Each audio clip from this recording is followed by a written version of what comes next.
Hi there, this is Josh from Literary Gladiators, and today I'm here with a book haul. A few weeks ago I went to visit a bookstore called Recycled Reading in Point Pleasant. It is a used bookstore, but it's also an extraordinary one. I got 19 books while I was there. So let's jump right into it.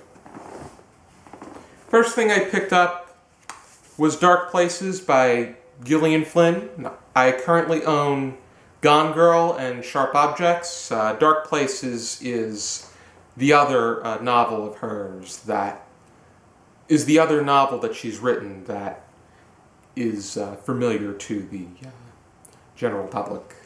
And I look forward to looking into this particular novel. Next thing I got was Beloved by Toni Morrison.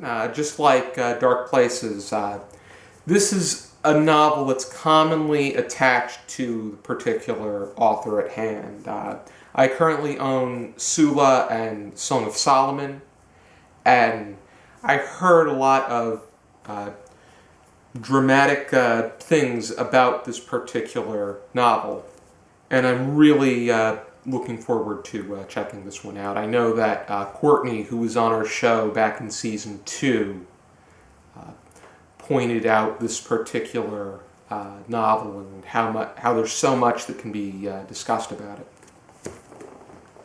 it. Next thing I got was Centennial by James A. Michener, and this was written to celebrate the bicentennial in 1976, and in this case Michener goes back to 1876 to explore the happenings, the commotion between the colonists that were settling west. This explores the settlers that were heading west and how they were engaged in commotion with the Indian tribes. And I'm looking to read either this or any of Michener's novels. I'm planning on doing a buddy read with somebody that we're putting together. I'll probably get to that in October, or something along those lines. Next thing I got was The Rosie Project by Graeme Simsion, and this has to do with a professor in genetics. He has Asperger's syndrome. That's pretty much what we're getting the sense about, and how he has these rules regarding if he's going to engage in a relationship with someone. They would have to not be a smoker or not have tattoos. And then he meets Rosie, engages in a project to help her out, and they seem to form a bond. So Don Tillman, who is this particular professor, is challenged regarding whether or not he's going to follow his heart over his head or follow his head and his firm rules. I think there needs to be much more written about title characters who have learning conditions. Next thing I got was In the Garden of Beasts by Erik Larson. I own the Devil in the White City, which I got as a gift from Brianna Little, who is a fellow gladiator and a really good friend of mine.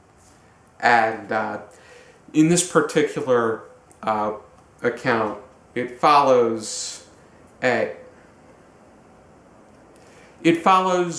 the U.S. ambassador, who was the first one to serve as ambassador to Nazi Germany, where Hitler is ruling.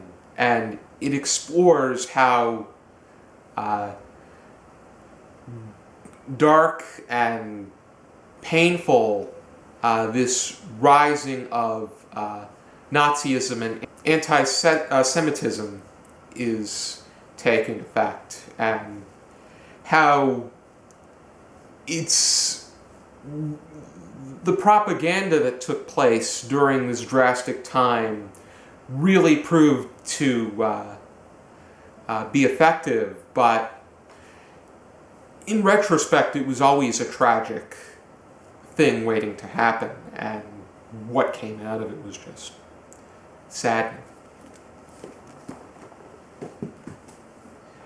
Next thing I got was Kennedy and Nixon, The Rivalry That Shaped Postwar America by Christopher Matthews, and this explores what was a really complicated relationship between John F. Kennedy and Richard Nixon. Kennedy and Nixon ran as Democrat and Republican respectively during the 1960 election. Kennedy won that particular election, and then Nixon would go on to win the 1968 election. But this particular book explores the fact that the relationship between the two of them was not the bitter hatred that we perceive it to be. In fact, if you read on the back of the book, Kennedy actually was thinking about voting for Nixon if he did not get the Democratic nomination in 1960, which, if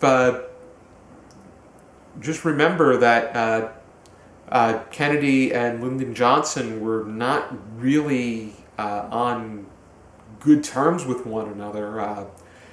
JFK's brother, Bobby Kennedy, hated LBJ with a passion. But this is going to be something worth reading, and I'm curious to see what comes out. Next thing I got was The Defining Moment, FDR's 100 Days and the Triumph of Hope by Jonathan Alter. This explores FDR's first 100 days, which have to do with him entering the White House in the midst of the Great Depression, and how FDR has this strategy regarding his New Deal program and his fireside chats, where he communicates with the general public in as casual a way as possible. And people hail Roosevelt as being our greatest president, at least during the 20th century. And some may even argue that FDR did the best job in executing democratic socialism, if you want to execute a particular term. And I picked up Mind of the Raven by Bernd Heinrich. This particular book has to do with Heinrich's research on ravens through his breeding and caring for the species of bird, and it's just quite fascinating to learn more about what Heinrich was able to discover, his hands-on approach to learning about ravens. And this is going to be something to check out. I'm always interested in reading nonfiction on somewhat vague topics. Speaking of ravens, I thought I would show you a gift that my dad got me for my library. This is a raven that he found at a store that we went to in a particular village. We were visiting Smithville, and he found this at one of the stores, and it It's quite nice. I'm putting it right next to the replica of Edgar Allan Poe's The Raven that he handwrote. I think I'm going to name, if it's a he, I think I'm going to name him Edgar. If it's female, I would name it Lenore. I don't know what gender I would want to deem it as just yet, but this looks quite nice. I really like having a new addition to my library. At Recycled Reading, they had an amazing collection of Arthur C. Clarke's novels. It was quite incredible, so I decided to beef up my Clarke collection. I currently own 2001: A Space Odyssey. I read that as a buddy read with Catherine, who was formerly a booktuber with Shannon from Shannon Rhodes Reads. They had a channel called On the Read. But I picked up the immediate sequel, 2010, Odyssey 2, and the last book in the series, 3001, Final Odyssey.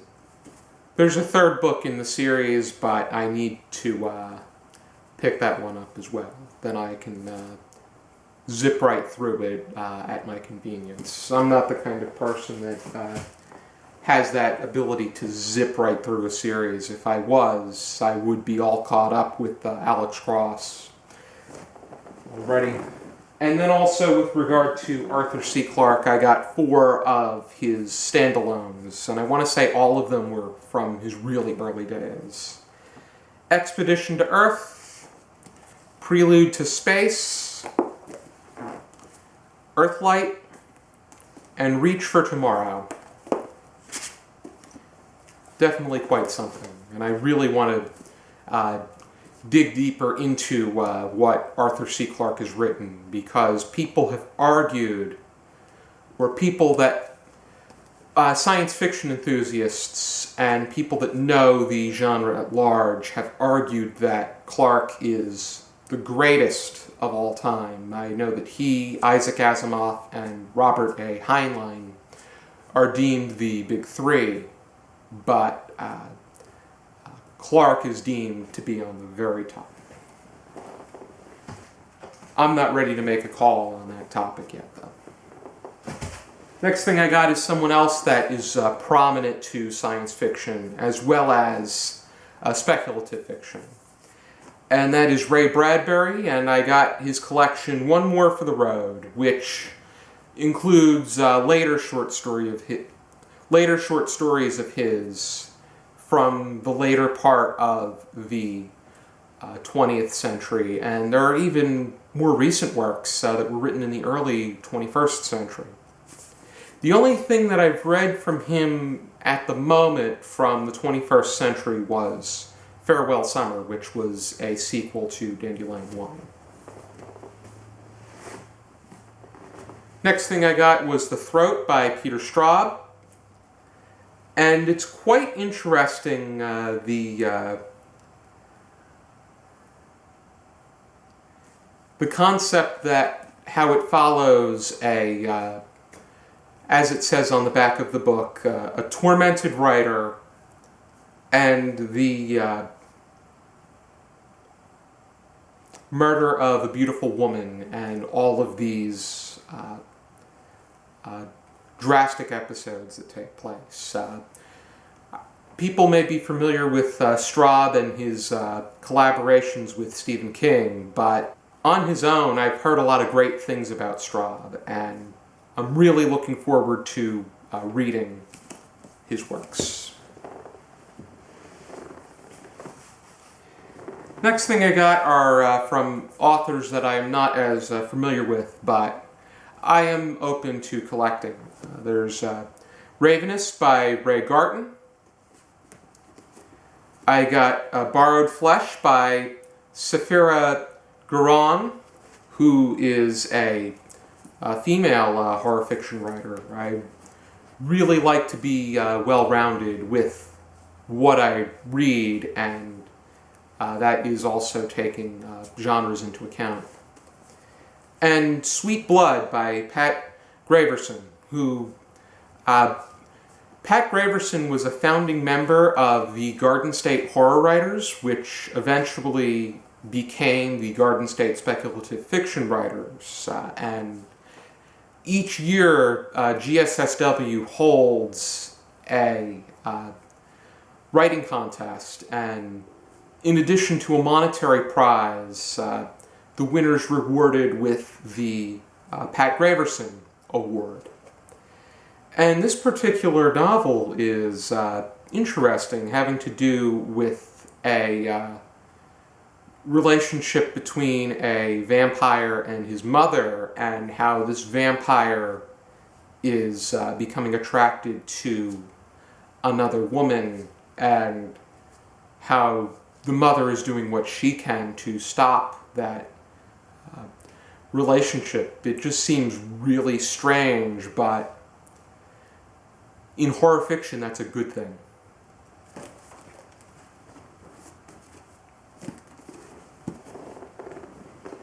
Alrighty. I don't even think I'm going to try to hold them all up together, but here's the trades and hardcovers that I got. And here are the mass market paperbacks. Here are the sci-fi leaning, and here are the horror paperbacks. Thank you for tuning into this book haul, and I will leave some information down below having to do with recycled reading. If you're ever in the Point Pleasant area, I highly encourage you to check them out. It's a remarkable place, and it's filled with as many books as you can imagine. For now, I encourage you to keep reading.